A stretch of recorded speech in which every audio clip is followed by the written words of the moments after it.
এই সব কটা হচ্ছে আমার গাছের ফুল। গাছের ফুল এইগুলো তো সাইজ ঠিকই আছে, কিন্তু এই যে এই কালারের ফুলটা, জবা ফুলটা এত বড় বড় হয়, সেখানে ছোট ছোট হয়ে গেছে। আর ফুলও কম দিচ্ছে, কড়িও গাছে কম আছে। তার মানে বুঝতে হবে গাছে খাবার দেওয়ার সময় হয়ে গেছে। যে আমার জবা গাছগুলো একদমই কুড়ি কম হয়ে গেছে, আর কুড়িগুলো একদম ছোট ছোট, একদম ছোট্ট ছোট্ট কুড়ি, আর গাছগুলো যেমন কেরম হলদেটে হলদেটে হয়ে গেছে।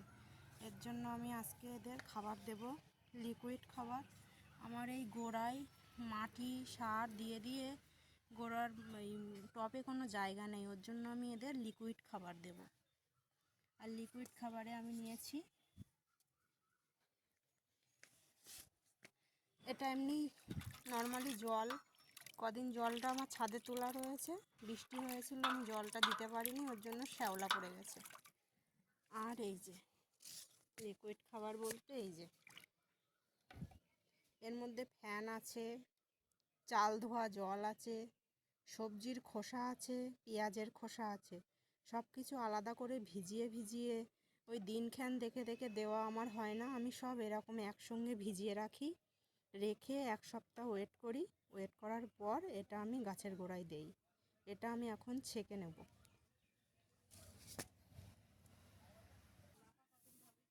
ছেঁকে নেওয়া হয়ে গেছে। জল মিশিয়ে নিয়েছি আমি, পরিমাণ মতন জল। আর এই যে গোবর সার ভিজিয়ে রেখে দিয়েছি, এটাও আমি ছেঁকে নেব।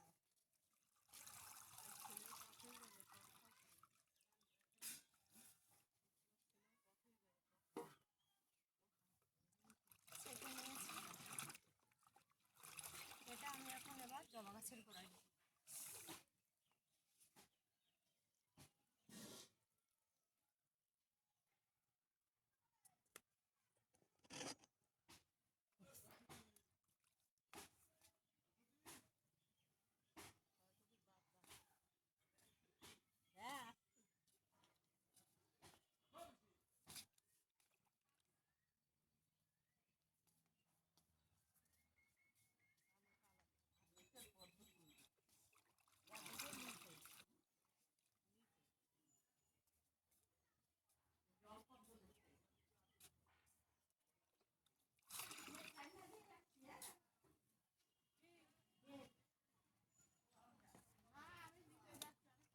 আর এই লিকুইডটা শুধু জবা গাছ বলে না, যে কোনো ফলের গাছে কিংবা ফুলের গাছে দেওয়া যাবে।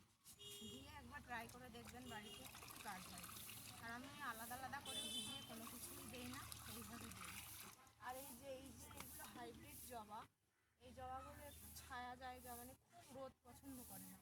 তো আমার ছাদে কোনো নেটের ব্যবস্থা নেই, ওর জন্য আমি কী করেছি, উপরে একটা কাপড় টাঙিয়ে দিয়েছি। রৌদ্র পায়, ছায়াও পায়, তেমন জায়গায়। এগুলো হাইব্রিড জবা তো, ওর জন্য। আর যেগুলো দেশি জবা আছে, ওগুলো তো কোনো ব্যাপারই না, যেখানে সেখানে লাগালেই হয়, রোদ্দুরে তো থাকে। ভিডিওটা ভালো লাগলে অবশ্যই